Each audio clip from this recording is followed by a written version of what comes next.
Dan kalau misalkan yang nyelak ini mau marah-marah atas alasan apapun, ya gak masuk akal aja gitu. Kalau misalkan, oh maaf ya saya duluan, saya mau belanja buat anak saya. Ya lu pikir gue di sini hobi anjing? Goblok. Nih kayak tipikal apa jangan-jangan dia suami dari ibu-ibu yang sering kali nyerobot kita beli nasi uduk pagi-pagi? Hah?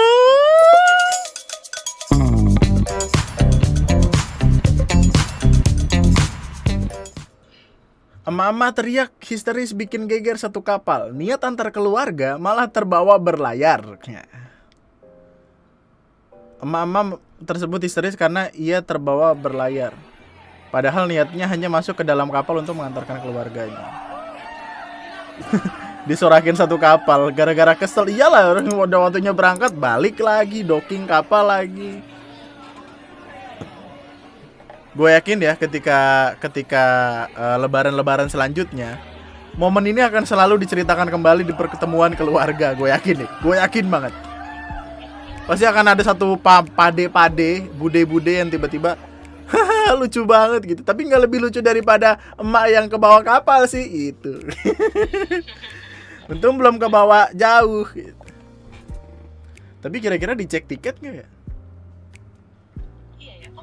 Kok bisa masuk gitu? Kayaknya dia gara-gara masuknya tuh masuk dari belakang gitu. Takutnya ntar dia udah ke bawah dengan tidak bermodalkan tiket, udah ke bawah, udah nyampe sana terus bingung gitu sampai sana mau ngapain? Masa mau ngelakuin hal yang sama lagi? Pura-pura pamitan sama orang. Ini sebenarnya bisa jadi strategi bagus sih. Ya nggak sih? Kalau orang ingin berpergian tapi tidak mau bayar, bilang aja pamit ya. Bilang aja salaman apa? Mau pamit sama keluarga gitu. Mau merelakan kepergian keluarga. Taunya tidak ada keluarga di kapal tersebut. Kok kamu ngajarin sih?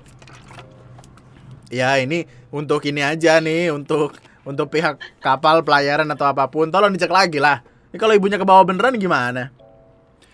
Gue mau cerita tentang kasus yang dulu pernah rame di bioskop. Kalau nggak salah juga di Exercise Cinema 21. Jadi selama pandemi, baru kali ini coba balik nonton bioskop. Gue nonton A Quiet Place Part 2. Di hari pertama tayang, soalnya udah ngebayangin kayaknya seru nih nonton film di bioskop. Nggak bakal seru kalau lewat gadget. Tapi tadi pas mau masuk ngeliat keluarga besar lagi liburan ke bioskop. Orang mana ngajak keluarganya liburan ke bioskop? Liburan tuh ke Sukabumi, ke Bogor, ke Lembang, liatin kelinci, beli susu. Ke bioskop apa ini? Masa lu mau gelar tikar di bioskop? Gila lu. Bawa nasi padang lagi jangan-jangan ntar.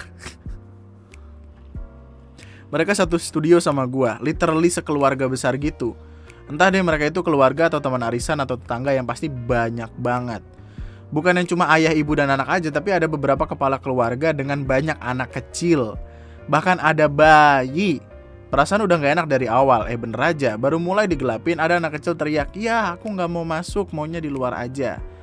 Bokapnya coba tenangin, tapi namanya anak kecil tetap aja bawel. Padahal gue di ujung sebelah kanan, dia di ujung sebelah kiri, tapi kedengeran jelas banget. Iya lah, lu tau kan film A Quiet Place itu sunyi gitu supaya jump scare-nya dapat. Dan lu tau apa yang dilakuin sama si bapak?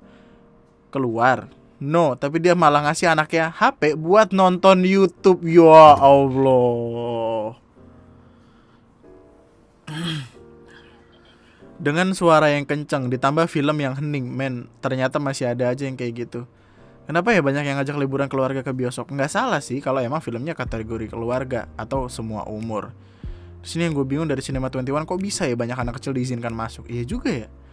Regulasinya gimana ya? Dimana itu jelas kategori film remaja 13 plus. 13 plus itu masuknya bimbingan orang tua gak sih? Dulu gue pernah ditolak untuk nonton suatu film bioskop yang sama karena umur gue belum cukup. Kok sekarang gak gitu ya? Kenapa gak lu tegur aja itu bapak? Ribet banget. Well, pertama itu studio hampir penuh sampai depan sama keluarga-keluarga itu. Udah banyak kok orang yang ngasih kode ke si bapak. Kedua, sama kayak gue, mungkin karena gak ada petugas yang standby dalam di studio, jadi yang lain gak mau tegur ke petugas karena gak mau keluar dan kelewatan film itu. Sumpah ya, gue kalau misalkan bayar I don't know, mungkin 50 ribu, 45 ribu, 40 ribu, 35 ribu kan biasa segitu harganya kan. Kalau gue ngeluarin uang katakanlah 50.000 untuk menonton sebuah film yang akhirnya gak nyaman gue tonton, gue juga pasti bakal emosi sih. Tau gak, pernah di suatu tempat kita gue sempat nonton sebuah film. Film itu horor, literally horor, dan emang dibuat dengan apa ya, dengan pencahayaan yang gelap gitu kan, supaya jump scare-nya dapat. Si bangsat, ada orang kagak tahu diri kan main HP di situ. Itu gue lempar pakai popcorn palanya biar dia sadar, tapi dia kagak sadar, dan dia sepanjang sepanjang film itu udah berkali-kali ngeluarin HP. Orang pada kesel, pada emosi. Akhirnya ada satu orang dia turun terus langsung, karena si orang yang main HP ini duduk di tengah-tengah, di pinggir tangga gitu. Lu kan tahu kan tangga yang naik ke atas kan biasanya rada landai gitu. Dia duduk di samping tangga itu, terus ada orang turun. Mungkin dia saking emosinya, terus dia ngomong norak gitu, kenceng banget sampai satu bioskop dengar. Dia turun dan keluar dari bioskop di pertengahan film. Gua yang waktu itu sama temen gua langsung tepuk tangan. Yang lain tepuk tangan juga. Respect. Akhirnya orang itu diam. Sepanjang film diam, gak ngomong apa-apa, gak ngeluarin HP atau apa. Dan kayaknya emang harus ada satu orang deh, man. Satu orang yang cukup berani untuk menegur seseorang yang mungkin harus seberani itu sampai mengorbankan uangnya untuk mungkin nonton di kemudian hari, supaya kita gak terganggu sama orang-orang semacam ini. Orang-orang egois, orang-orang yang kagak ada nalarnya. Apalagi orang-orang yang kayak gini, yang ngebawa anak ke dalam bioskop. Walau gue juga tahu pasti akan susah menjadi orang tua, merawat anak susah diatur, kadang nangis gak tahu tempat. Tapi kan bukankah lebih wise kalau lu gak ngebawa anak lu ke dalam bioskop gitu. Kalaupun lu pengen nonton bioskop, ya mungkin I don't know, titipin ke nenek, kakek, babysitter atau apa. Yang penting jangan menjadi gangguan di sebuah ekosistem yang sebutannya adalah public space yang dinikmati bersama-sama. Bioskop kan nggak lu dong yang bayar gitu. Kalau bioskop lu sewa satu bioskop terus lu bayar, lu terserah dah. Lu mau bawa anak lu, piaraan lu mau bawa tikar, bawa kasur, bawa kulkas, kamar mandi dalam, terserah lu gitu. Kan kagak, lu sharing sama orang egois banget, goblok. Tolong ya Cinema 21 cek dan recheck untuk pengunjung sebelum masuk, dan untuk orang-orang yang belum aware sama sekitar bioskop itu tempat umum gak sih? Yang mana orang lain rela bayar untuk dapat experience nonton yang asik. Jadi dipikir lagi kalau mau bawa anak kecil gitu. Aku mau cerita tentang temen aku yang pernah kerja jadi yang ngerobekin tiket di pintu bioskop itu. Sebenarnya ketentuan itu adanya ada di pembelian tiket. Kadang kalau misalkan kita bawa keluarga, itu kan yang beli cuma satu nih, kayak misalkan bapaknya doang gitu. Oh, iya juga ya. Nah terus pas di perobekan tiket, pas udah ditegur, kadang si yang keluarga ini marah, kayak kita kan udah beli tiket. Oh iya benar. Jadi bisa dikatakan miskomunikasi nggak sih? Ya ini depan rumah gue ada yang jualan bak. Betul nggak sih, jualan bak yang satu ditaruh pala, yang satu digepokin gitu. Iya bener. Bagus juga tuh. Marketing bagus tuh. Kalau misalkan ada miskomunikasi di sana, berarti emang tiketing harus lebih aware lagi ya, lebih ekstra hati-hati gitu. Mesti ditanyain dulu siapa aja, berapa orang, ada anak kecil atau enggak gitu-gitu. Karena emang itu bisa kelolosan gitu loh, kejebolan. Karena emang yang beli tiket satu orang, terus sisanya nungguin duduk doang. Yang mana kan kalau duduk doang nggak selamanya beli tiket gitu. Gue bahkan sering kali ke bioskop cuma buat beli popcorn sama sosisnya doang gitu. Enak soalnya. Dan ya waktu lagi perobekan tiket, terus yang mbak-mbaknya pasti bakal bingung dong.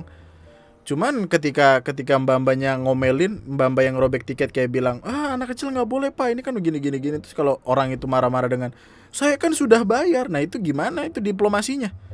Apakah nantinya tiket itu bakal dibalikin atau gimana? Tapi menurut gua kan lebih wise kalau dibalikin sih, daripada mengganggu orang-orang yang emang udah niat bayar dari awal. Kayak orang-orang selain si keluarga yang riweh ini. Tipe orang tua yang nggak tahu diri dan egois banget. Udah tahu punya anak kecil masih aja diajak nonton yang bukan sesuai umurnya. Pengen gue marahin tapi ya Allah cuma dongkol di hati gitu. Kadang tuh orang Indonesia tuh tidak enakan. Marah-marah tuh tidak enak karena tidak ingin mencari musuh. Well, ada sih beberapa orang yang emang dasarnya pengen nyari musuh aja supaya dapat fame dan keterkenalan atau apapun itu.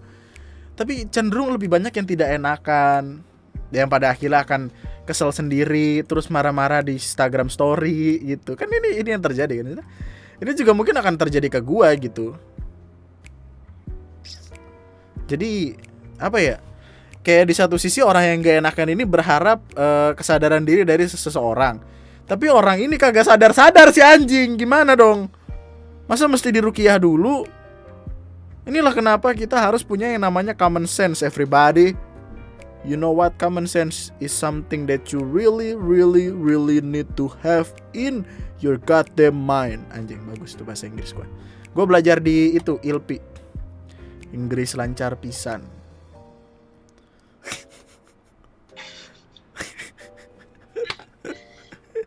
Bagus, Inggris lancar pisan. Aduh. Ini loh, yang ini juga gue masih nggak sadar, nggak apa ya, masih nggak, gregetan banget gitu karena, jadi ceritanya dia ditegur karena nyala antrian, tapi yang malah galakan yang ditegor, dan yang ditegor ini depannya ada anaknya gitu, tapi dia tiba-tiba, anjing lu gitu, gimana? Lu ngajarin anaknya nggak bener? Anaknya, gue nggak tahu itu anaknya atau anak orang lain sih. Tapi dia ngomong saya anaknya kayak gitu, terus ngejar-ngejar yang ngerekam.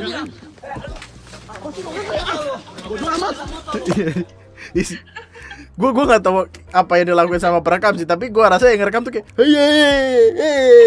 kejar gue, gitu.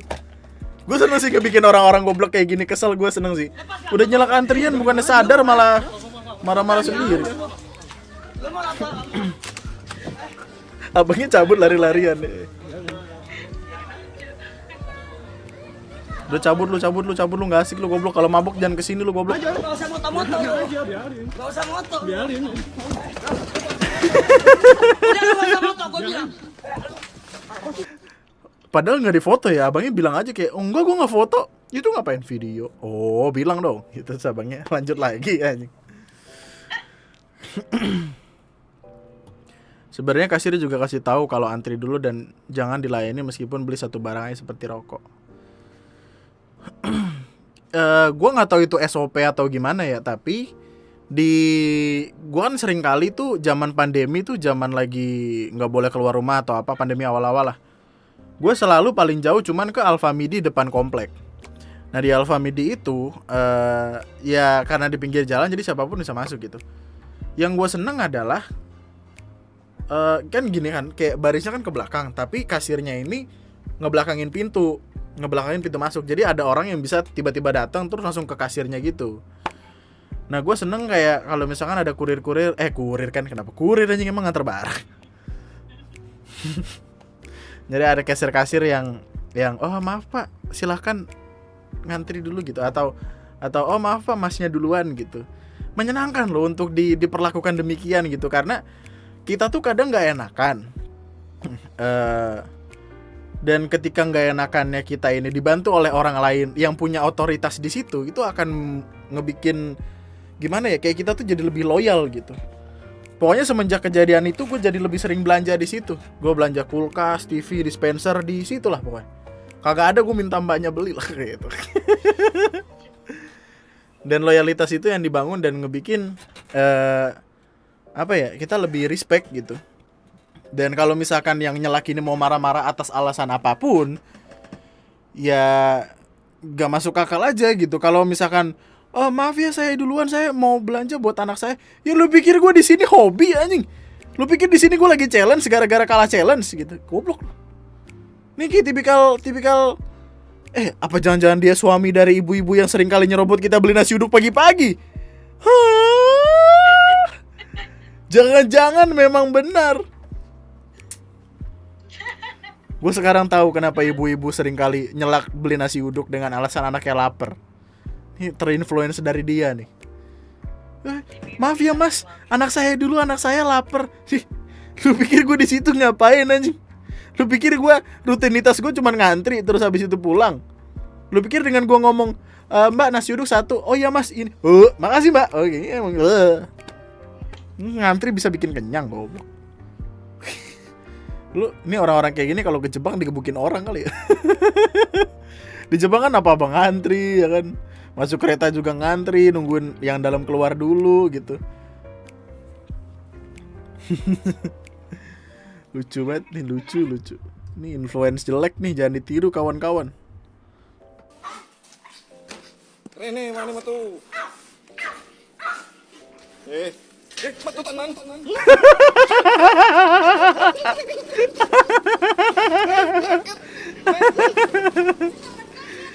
Abang kurir mau nganterin barang, dalam rumah itu ada anjing, terus abangnya kayak ngebecandain anjingnya. Sini keluar katanya. Matu tenang. Bener keluar beneran. Abang kan dikejar-kejar anjing.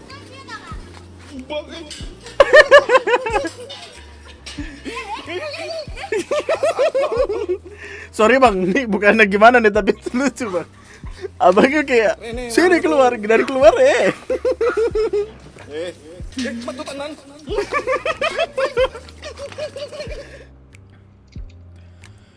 Nah, ini kamu udah sempat cari tahu belum ya yang orang ini yang sepedaan terus masuk ke ke minimarket, ini Alfamart apa Indomart ya? Udaranya panas di luar. With the breeze, cold air and drinks. Caranya tuh jadi kayak menyebalkan. Kalau misalkan dia sampai ngebuka, ini kan dia sampai ngebuka ini loh. Dia ngebuka tempat minum buat ngademin dirinya gitu. Aneh banget kelakuannya, kampungan banget. Dia sekampung-kampungnya gue ya, kalau misalkan gue di Alfa atau di apa ya udah gitu, gue ngambil bayar cabut gitu. Itu tuh gue nggak lagi di rumah nenek loh. Gue lagi nggak di rumah saudara gue, tetangga gue, adik gue, orang yang gue kenal. Enggak, ini di minimarket. Tempat yang seharusnya kita berbelanja gitu. Pun kalau mau istirahat harusnya di depan sih. Dan gue juga nggak paham kenapa mbak-mbaknya tuh nggak negor gitu. Lu bisa punya duit buat ngebeli sepeda-sepeda mahal, helm mahal. BTW ada helm yang buat pesepeda tuh harganya berjuta-juta gitu loh. Tapi lu nggak bisa ngebeli otak. Tapi ya lu bisa ngebeli otak-otak, lu bisa ngebeli otak dari nasi padang gitu. Tapi kan kedua itu tidak bakal masuk ke kepala lu dong. Maksudnya otak itu konsepnya tuh digunakan, dipakai bukan buat pajangan dan ditaruh kemudian dijual sewaktu-waktu gitu. Kalau emang etika lu adalah etika ikut-ikutan, ya at least ikut-ikutan tidak dengan sembarangan kayak gini. Nih listrik mahal bego. Kulkas dibuka lu buat ngadem-ngademin diri lu. Aneh. Gua gak tahu apa yang aneh ya. Apakah dengan kita mengikuti tren tertentu kita harus kelihatan keren, lebih keren dari yang lain gitu, kayak kita terlihat edgy nih dengan ngelakuin sesuatu yang kayak wah gue keren banget ngelakuin ini gitu supaya dia lebih hebat dari kawan-kawan yang lain, yang padahal itu tolol kalau buat orang pada umumnya mah. Validasi apa yang lu cari gitu dengan melakukan hal-hal kayak gitu? Di Jalan Malioboro, terus di pinggiran jalan ini banyak banget lesehan yang menurut gue harganya itu di luar nalar. Yang kita kenal kan Yogyakarta itu harganya makanannya murah-murah gitu, tapi betul. Nyatanya terlepas ini dari tempat wisata, kota wisata, apa daerah wisata, daerah turis, menurut gue rada apa ya, gimana ya, harga-harganya itu ya oke lah untuk menunya, misalnya lele 20.000 belum sama nasi, ya udah oke sama nasi biasanya 4.000 5.000 nggak sih, dan iya nasi putih 7.000 aja paling mahal. Nasi di Ricis aja kalau misalkan GoFood 9.000. Kalau misalkan kalau kita makan di sono paling berapa ya, goceng ya. Tapi itu maksudnya itu sekelas Ricis, KFC, McD loh, ala carte. Maksudnya di pecel lele 7.000 aja. 7.000. Ternyata guys, biasa kita makan pecel lele kan, pecel lele tuh harusnya udah ada lalap, betul udah lalap. Ternyata kita mau pesen lalap itu nambah 10.000 lagi. Jadi menurut gue lalap nggak tahu 10.000. ini gue yang terjebak di satu tempat atau emang semuanya kayak gini gue nggak tahu, dan gue juga nggak mau nyebut lah, pokoknya di deretan ini kenapa kapitalis banget, halo gitu semuanya. Nih, ketika video ini pertama kali naik ke sosial media, banyak orang yang kemudian nyalahin dia, marah-marahin dia dengan bilang kayak, ya lu kalau misalkan itu kenapa nggak nanya harga dulu gitu atau gimana? Ya mungkin dia nanya atau gimana nggak dijelasin. Tapi intinya orang-orang marah kalau lu nggak mampu makan di situ, ya udah jangan makan di situ gitu. Orang-orang mikirnya gitu. Cuman di sisi lain, orang-orang asli Yogyakarta sana bahkan menghindari untuk makan di tempat-tempat tersebut karena tahu harganya pasti mahal. Ya mana cukup lucu gitu ketika lu ada di sebuah tempat. Let's say lu di Bekasi deh. Lu lagi main ke Bekasi nih, lu makan sesuatu tempat yang harganya mahal banget nggak kira-kira, yang mana tempat itu sebenarnya gua sangat hindari sebagai orang Bekasi sini karena gua tahu makan di situ mahal, dan lu kaget gitu. Jadi kan emang pada dasarnya tempat itu sudah dihindari oleh orang yang emang tinggal di situ dong. Jadi ya pada akhirnya ini masalah ini tuh jadi serius karena pemerintah kota sampai turun tangan ngurusin perkara ini, ngurusin perkara pecel lele. Respect. Ya oke lah. Tapi rada aneh juga sih, maksudnya makan pecel lele, lelenya doang, lele 20.000, nasi 7.000, sambel sama lalapan, ceban.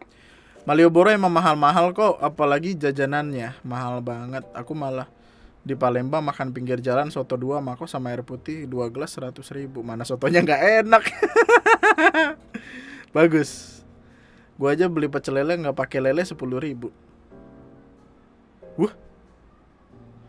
Nggak mampu ya nggak usah beli, ribet amat. Nih komen-komen kayak gini nih yang dari kemarin rame gitu. Yang mana mungkin ketika gue pertama kali ngedenger perkaranya, gue pasti bakal langsung mikir kayak gitu juga. Nih kok lu gitu aja dikomenin gitu.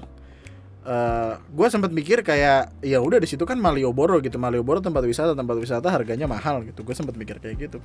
Tapi kalau emang sampai pemerintah kota turun tangan dan nutup tempat itu, ya berarti there must be a problem on it gitu. Pihak Malioboro, pemerintah kota Yogyakarta kemudian nelusurin perkaranya, kayak perkara di video pertama di mana tukang parkir 20.000 itu akhirnya disamperin. Ya jelas pas ditelusurin orang Pemda nggak ketemu. Lah pedagangnya pada balik ke harga normal. Coba kalau pada nyamar jadi turis lokal juga pasti pada dinutuk, diketok harganya. Jangan mentang-mentang kota wisata apa-apa mahal. Dan gak kaget sih kalau di Deretan Malioboro emang harga segitu. Yang bilang masuk akal harganya so-soan banget. Giliran dia makan pinggir jalan pilih-pilih harga. Wow. Akhirnya setelah gua dengar tuh ada 3 tempat di Malioboro, 3 toko jualan pecel di Malioboro yang akhirnya ditutup gitu. Pemerintah Kota Jogja minta pedagang cantumkan harga dengan jelas, tidak jebak wisatawan. Mahal terus menjadi perhatian pemerintah Kota Yogyakarta. Sementara terhitung mulai hari Sabtu, 3 warung yang salah satunya diindikasikan menjual menu pecel lele mahal telah dilarang berjualan dan ditutup hingga batas waktu yang belum ditentukan. Sementara 3 pengelola tempat tersebut akan dipanggil Satpol PP untuk memastikan bentuk pelanggaran yang sudah dilakukan. Jika nantinya terbukti lalai dan melanggar, para pedagang tersebut terancam dikenai sanksi berat, yakni dicabut izinnya dan selamanya dilarang berjualan di tempat tersebut. Itu kenapa 3 yang ditutup, Pak? Ya karena ketiga-tiganya saat ini mereka yang terindikasi harganya berbeda, tidak sama dan harganya sama, cara penjualannya sama. Kemudian mbaknya yang mengunggah itu juga menyebut di tempat itu. Kasus viral unggahan video Semuanya. Kita mau pesen lalap itu. Ya udahlah, mungkin emang diplomasinya demikian gitu. Ya bukan rahasia umum lagi sih. Iya, udah rahasia umum lah kalau misalkan di tempat-tempat tertentu ada orang yang emang naruh harga sembarangan gitu. That's why kita harus nanya berapa harga A, berapa harga B in the first place gitu. Ketika datang, Pak mau pesan ini harganya berapa ya gitu. Kita nggak perlu takut untuk dicap kayak oh orang susah langsung nanyain harga. Ya enggak gitu, itu namanya berhati-hati. Itu namanya waspada gitu. Karena ya nggak satu nggak dua lah yang kadang kita pikir harganya gitu. Kita lagi pesen tiba-tiba apa ini gitu. Kayak waktu itu gue sempat bikin video ada satu ayam 200.000 ya. 800.000.